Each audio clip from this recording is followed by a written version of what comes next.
nagamit mo yung issue just para lang, alam mo yun, siraan yung kabilang partido. Itong ginamit po sa isang political rally ang issue po dito sa China or sa West Philippine Sea, South China Sea. Ano pong masasabi nyo rito? Dahil pumalag na rin po ang China ukol dito. Ano bang take? Dapat bang isama sa usaping politikal? O usaping politikal ba itong patungkol dyan sa South China Sea?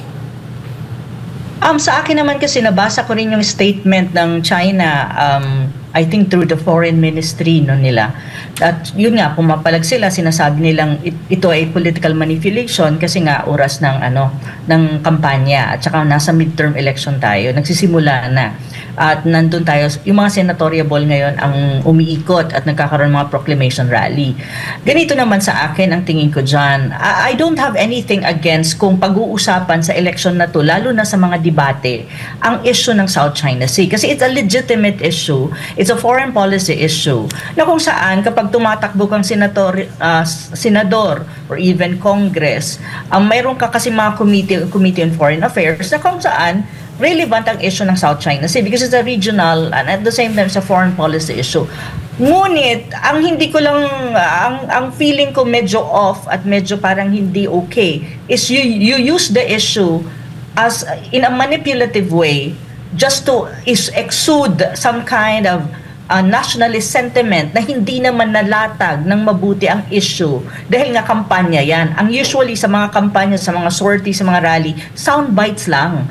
Alam mo yun, just for you to have that appeal to the massa at saka sa mga Pilipino. Pero ang mahirap doon, hindi naman naiintindihan talaga ng karamihan ng Pilipino ang intricacies and complexities of the South China Sea issue. At ang mahirap pa doon sa proclamation rally ng senatorial slate ni Pangulong Marcos Jr., parang nagkaroon pa siya ng distinction saying na ang kanyang partido at ang mga tumatakbong senador sa ilalim ng kanyang alyansa hindi pro-China at yung mga nasa kabila, which is I think he was referring to the PDP laban na kung saan ang chairman is the Duterte ay pro-Duterte. That's a very sweeping conclusion and a very sweeping kind of it's like an alleged accusation saying that those people running for PDP laban, under the PDP laban, are pro-China, which is not really true. Kasi ang usapin nito, kasi alam mo, ito yung mahirap Ang usapin ng South China Sea, it's not an usapin about China o pro-China, anti-China. It's because at the end of the day, ang dapat nating bigyan ng pansin dyan is paano mo ipapaintindi sa voters ang issue at paano tayo tatayo sa issue na yan na kung saan hindi nasisira ang ating relasyon not just with China but with the rest of the ASEAN region and even of the Asia Pacific.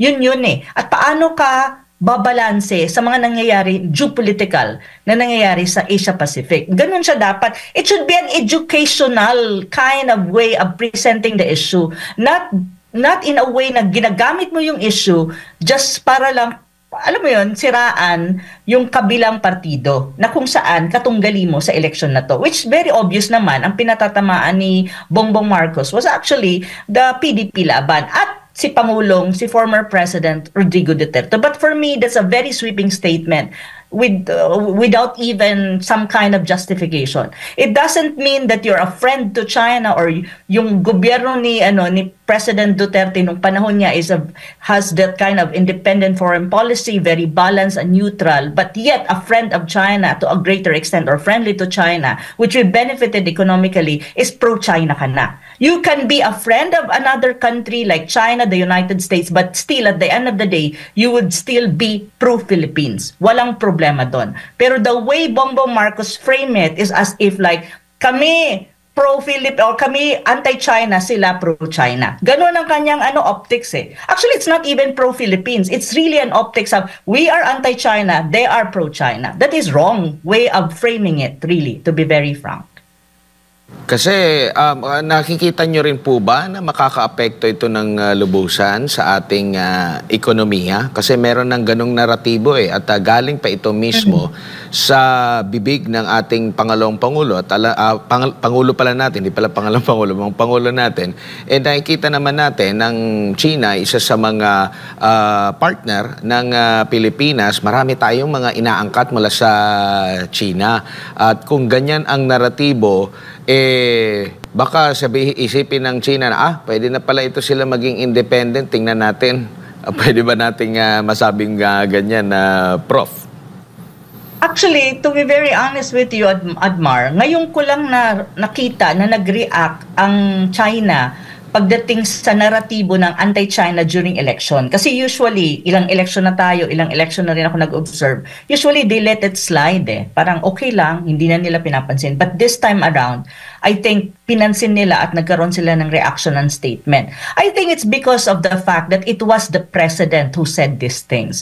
And I think as a president, you should not say that. It's so unbecoming of a president to even compromise your foreign relation with another country by saying na ang mga kandidato under my slate is not pro-China because you're actually communicating to China that I am anti-China. Yun yung implication ng statement ni BBM dun sa rally na yun, which is I was like a bit para ako nahulog sa bangko ko kasi bakit, oh my God, you are supposed to be the president of the country and you have to be very careful when you talk about these things because it will impact the country, not necessarily economically but even our international standing and our relation with a country like China, which is now the first